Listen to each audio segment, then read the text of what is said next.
musicians don't make a lot of money in the music industry. Trust me, you can sell 10 million albums and be broke if you have greedy people behind you. One glance at the music industry and it's like a bitter lemonade served in a fancy milk carton. From the outside, it's all gold chains, diamond rings, white Bentleys, and Instagram feeds overflowing with verve, but it's all cap.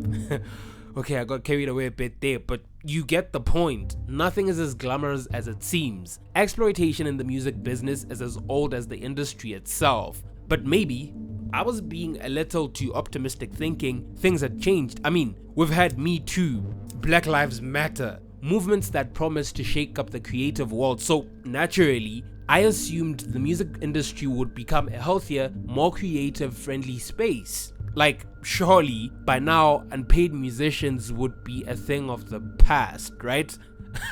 Joke's on me. I'm broke. Man, listen, this Atlanta record stuff, this ain't my money. These people let me hold it for the videos, for all that. This is not my jury. We are the biggest selling female group ever. 10 million albums. We have been in this business for 5 years. 5 years. And we are broke as broke can be. Music, like at this point, it loses me money. It doesn't make me money. It is my $5 billion net worth and $300 million of cash that I see a year. Music is like negative $4 million for me. So these contracts for me were kind of like Wangro and Heat. Why did I give you the keys to authorize shit on my behalf? Now I'm starting to mortify. Oh, that's Lil Sims on her track Anjo. And she wasn't done yet. They don't care if your mental is on the brink of something dark, as long as you're cutting somebody's pay slip and sending their kids to private school in a spaceship. But wait, there's more. They want you rushing life decisions over a 3-course meal. Next thing you know, you're doing free tours. Yeah, I refuse to be on a slave ship. Give me all my masters and lower your wages. So, the real question, why are musicians still being scammed in 2024? I mean, the music industry has come a long way in the past 50 years. We've got virtual studios, high-tech streaming, live internet performances. Independent artists now make up nearly 40% of the global industry. But as things get better for passionate musicians, it seems the shady suits are getting better at scamming. Essentially, while your favorite artist is busy making masterpieces, the big boys they work for are kicking back in the Bahamas, smoking cigars and counting checks. When everybody said, oh, my record label's controlling me and I can't get out of this deal and y'all need to let me go, bro, the record label's sitting back like, we're controlling you because we gave you $10 million. You know, speaking of getting scammed in the music industry, it reminds me just how easy it is for you and me to get scammed in the real world. This year alone has been a nightmare when it comes to data breaches, serious ones. Dell, they had a breach that exposed 3.9 million customer records, including sensitive personal info. Then there's AT&T with not one, but 2 breaches. One affecting about 2.5 million customers, the other a staggering 9 million. Oh, and let's not forget Ticketmaster with a massive breach that compromised over 560 million customer records. Yikes. But the most alarming, just a few months ago, National Public Data announced a major breach that potentially impacts every American. You heard that right. Over 2.9 billion records used for background checks were compromised. Full names, addresses, dates of birth, phone numbers, and worst of all, social security numbers. To make matters worse, hackers are releasing the sensitive information online for free. The nerve! If you haven't been taking your personal information security seriously, now is definitely the time to change that. I mean, in today's digital landscape, you're more vulnerable than ever. But luckily, for me, I feel secure because I use Aura. Today's sponsor. Aura monitors your personal data, including your social security number, across billions of data points like the dark web and public court records, to alert you of potential identity theft, and if the the worst happens, they provide up to $5 million in identity theft insurance. That's some serious protection. Aura also offers a variety of other features to keep you safe online: real-time alerts for data breaches, a VPN for secure browsing, data broke opt-out to stop companies from selling your personal information, and a password manager to help you create and store strong passwords. I'm not leaving myself or my family vulnerable to data breaches, and if you don't want to either, head over to aura.com/curiosities to try it out. You can get 2 weeks for free.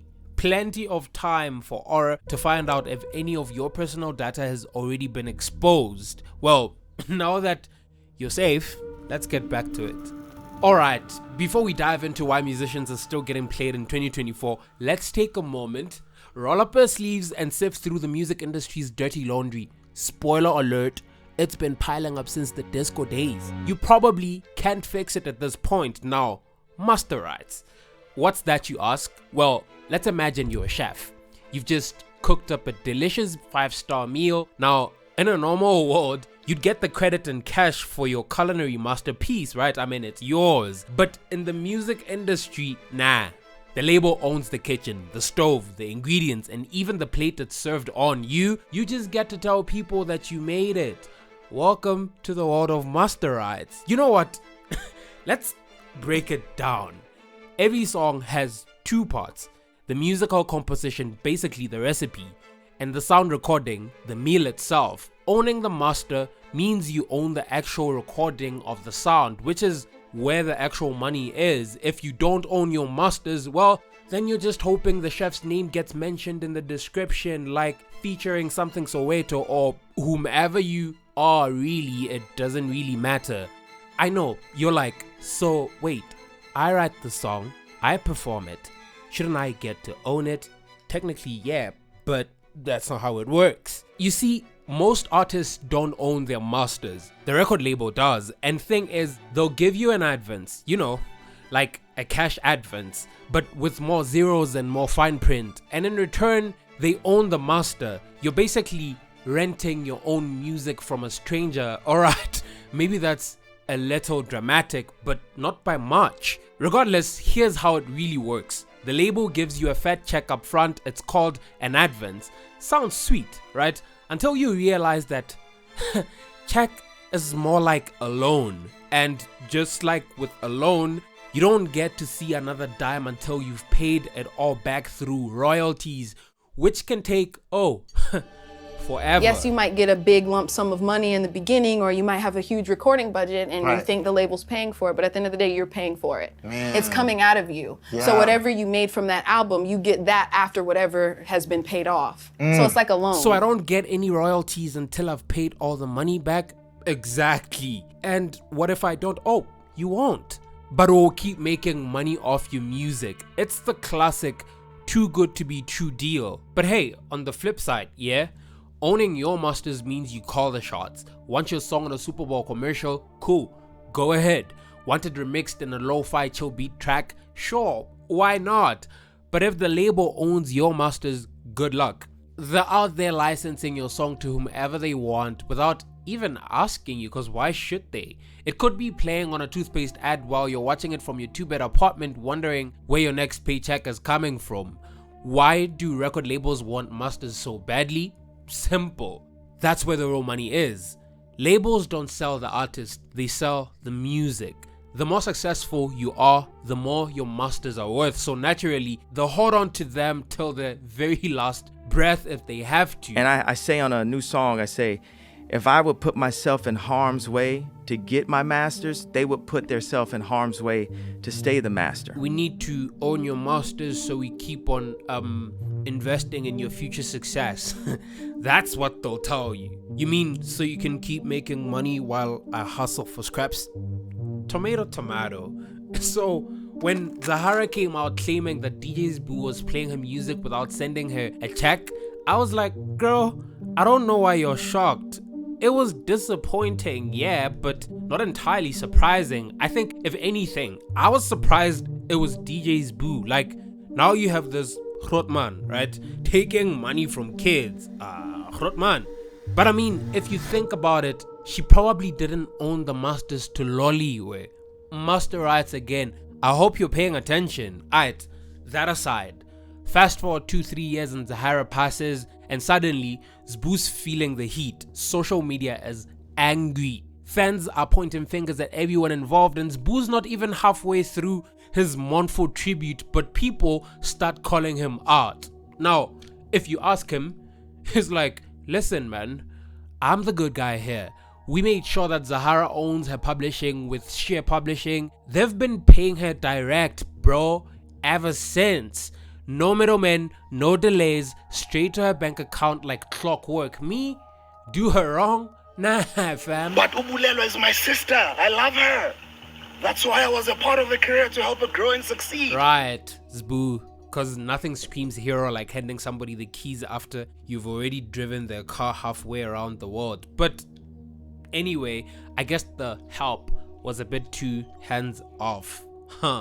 Maybe not enough to check if she was actually getting the check. But then Zahara came back swinging. No, not from the dead. This was way before all that. She was like, Cap. Zbu was like, huh. She was like, how about we sit down, a TV interview, you and I, face to face, not on Facebook, not on Twitter, not in a post. Zbu was like, I'll think about that. Of course, Zbu was never gonna agree to a TV interview. You know what? Let Zahara be a story for another day. May her soul rest in peace. But if you're speaking about exploitation in Zanzi, the story doesn't end here. Were they paying you for all the gigs they got you, or were you getting like a monthly salary? So irrespective of how much money you've made for the gigs, they were giving you you were like an employee basically. Yeah. It was one of the things I hated because You're an employee. yeah. So like, when you I'm an gigged, entertainer, how you gonna do me like that? so if you one weekend would gig maybe 5 gigs, let's say they're charging R1, that's 5 rand. You didn't get anything. You just got one Salary. amount a month. Yeah. For real. For real. Wow. Yeah. And how much was your salary? It didn't stay the same. I'll let you say. I'm gonna say It that. started at how much? Yeah, you're an Got to employee. How much? Started young, you know. I ain't finna disclose like the exact price, but like, you know, it was a decent amount, no cap. 50K, 60. Yeah, I mean, that's empty decent starting. Nah, that wasn't the starting. Shit. And you was More than gigging at like- this time. Less, way less. Damn. So under 20. Yeah. Fucking hell, bro. You feel me? And, and this was when Roll Up was out already. Yeah. Man, this is... Yo, that's criminal, bro. These guys work their butts off only to find themselves with receipts for fame and no money in the bank. If you're not careful, you'll be out here looking like Amanda Black or MT, gigging for months, filling up shows, selling out tickets, thinking, right, I'm the shit. Only to find out your pay has been lost in the mail for months. But kudos to these two though for cutting ties with ambitious records. So, in case you haven't figured it out, this exploitation thing isn't just a random problem, it's a culture where the people who make the music and the people who listen to it are the ones being played. The suits at the top, they're swimming in cash while the artists are drowning in debt. But in true South African fashion, the artists keep pushing, they keep singing, they keep rapping, they keep creating. And when the system doesn't pay up, they either get bitter or rise above it all. But hold up.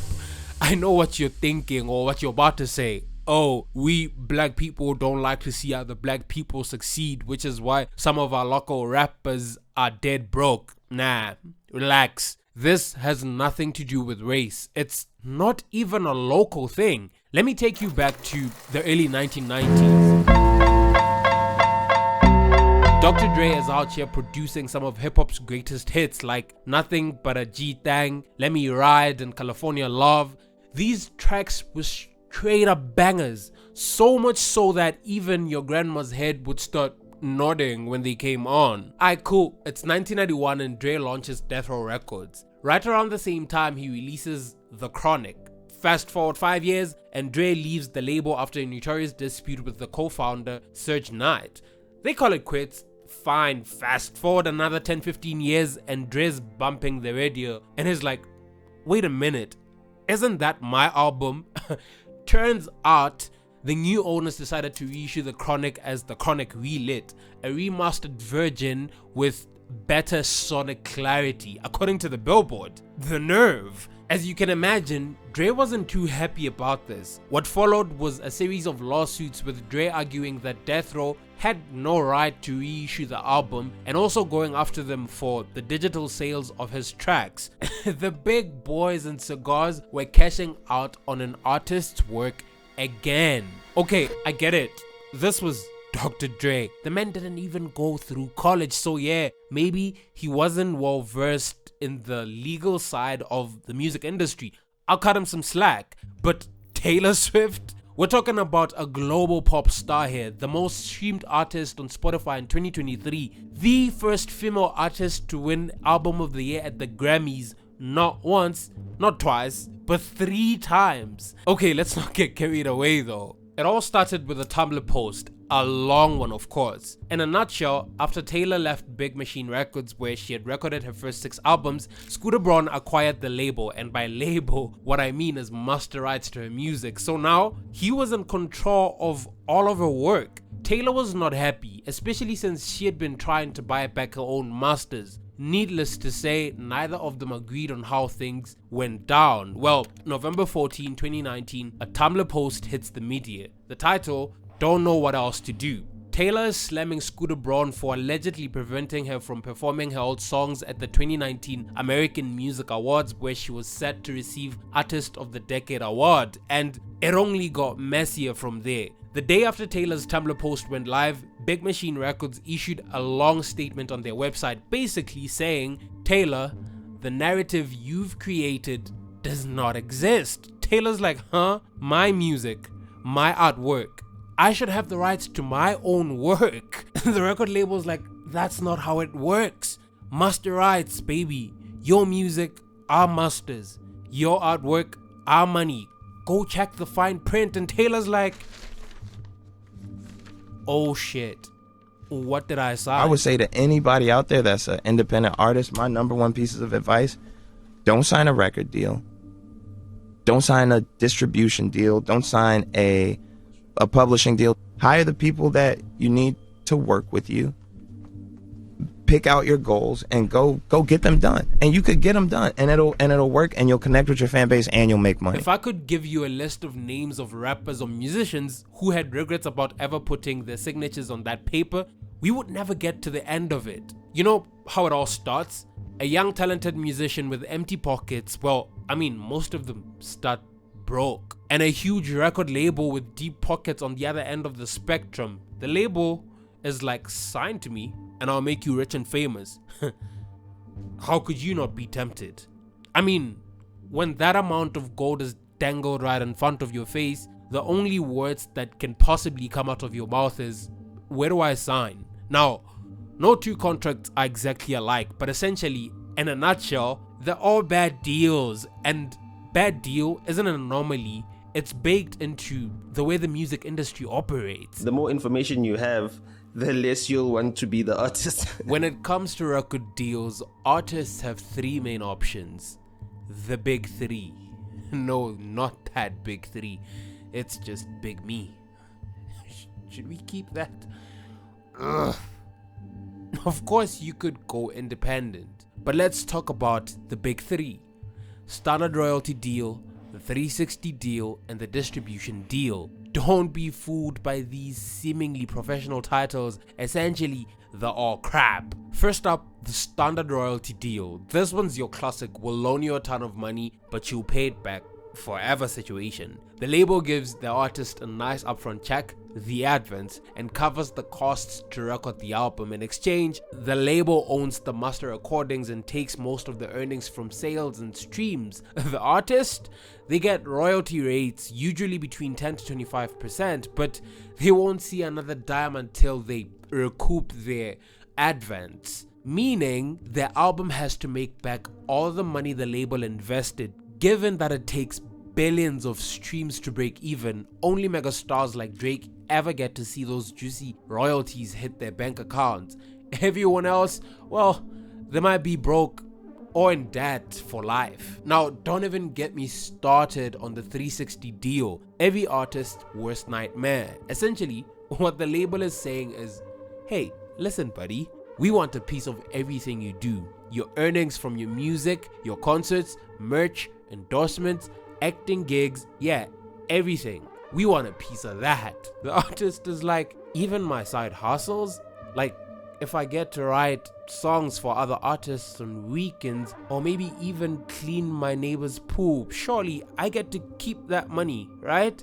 The record label's like, boy, are you tripping? We want 40% of that too. Basically, these guys take a share of the artist's earnings across the board. Well, in exchange, the artist often gets huge advances and some support in becoming a brand. Sure, at the end of it all, the artist will have millions of Instagram followers, but that fame comes with a price tag, and a hefty one at that. But it wasn't always like this. During the mid-2000s, album sales started tanking, and now they wanted to cash in on every possible revenue stream the artist had. So labels naturally started jumping on these shady deals. On the brighter side though, there's the artist-friendly distribution deal, but it's also the most hands-off. Instead of the label funding everything and owning the masters, the artist funds their own projects and retains control over the music. In return, the label provides distribution services, helping get their music onto streaming platforms and in stores. The artist gets to keep most of the profits, but without the label's financial backing, they've got to cover production and marketing costs themselves. This means that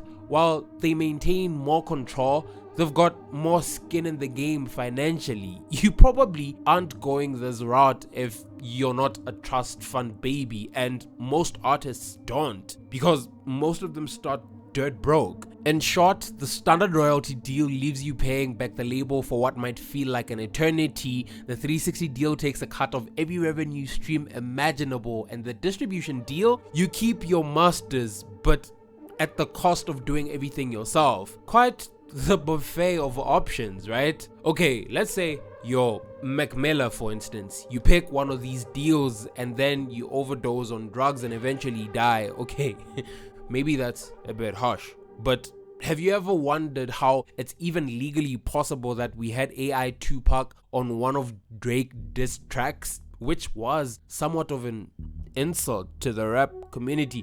Okay, but anyway, 2020, Mac Miller dropped Circles, and this is over a year after his death. I mean, posthumous albums are hardly a novelty at this point. They've been shared after the deaths of so many artists, from Prince to Selena. Well, lately, this trend has taken on a new twist. They're not a collection of an artist's greatest hits or new live albums. Rather, it's a bunch of unfinished material left behind, now stitched together without the artist being around to approve of any of it. These releases are arguably becoming a standard step in the career arc of an artist. It's like, make music, rise to fame, die, and be memorialized through a patchwork of material you never got to complete. I guess the alarming trend is the regularity with which these deaths occur within the SoundCloud rap scene. At least one artist has died since the year 2017. In fact, the deaths seem to be part of the appeal for some fans.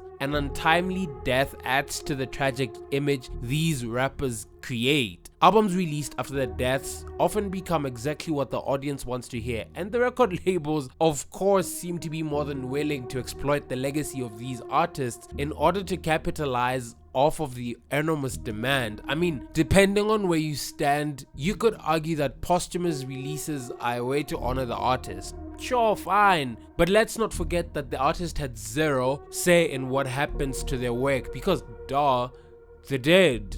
It's like handing in someone's rough draft and calling it a masterpiece. Take Lil Peep's Falling Down, for instance. They sold it as an original track, but can you really call it an original track when the artist had almost nothing to do with its final creation? But on the other hand, the record label is like, sure, the artist is dead, but we've gotta eat regardless. Come on, dude. Even after they're gone. Like Mariah Carey just had this big $20 million. That's like a huge deal, right? So you feeling that? No, Well, what I mean, I don't understand. What the public sees the word $20 million an album. Well, let's see. Do you all think that's a good deal? What, I mean, tell me why. I mean, what am I missing? Okay, let's do some math. Okay. If you do math like that? Kinda. If you sign me, you signed me to a record company or a record deal. Let's suppose you have a record company. Right. How much would you give me? The album sells for $18, right? $18. Whatever. Yeah. All right. How much of that would you give me? Well, I don't know how it works. Well, no. Half? Half?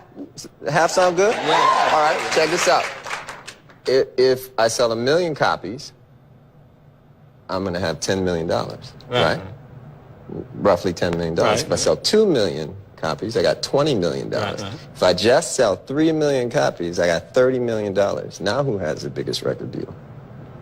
Oh, I see. Yeah, right. Okay. Right? So Mariah kind of got skirted. You know, there's no getting around the fact that the odds are stacked against most artists from the very get-go. The only path to profitability is to hit billions of streams and sales targets, which for most artists is simply unattainable, but it doesn't have to be that way. Labels could choose to write mandatory negotiations into contracts that enable artists to bargain for better terms. They could eliminate one-sided option clauses. They could tilt percentages in their artists' favor. They could stop quietly charging them fees and deductions that only well-trained lawyers can sniff out. In other words, they could reform themselves, bowing to the demands artists have been asking from them for years, from Prince to Kanye West. But until that day comes, if it ever does, it's all dependent on artists to avoid being kneecapped by hidden provisions that make it all but impossible for them to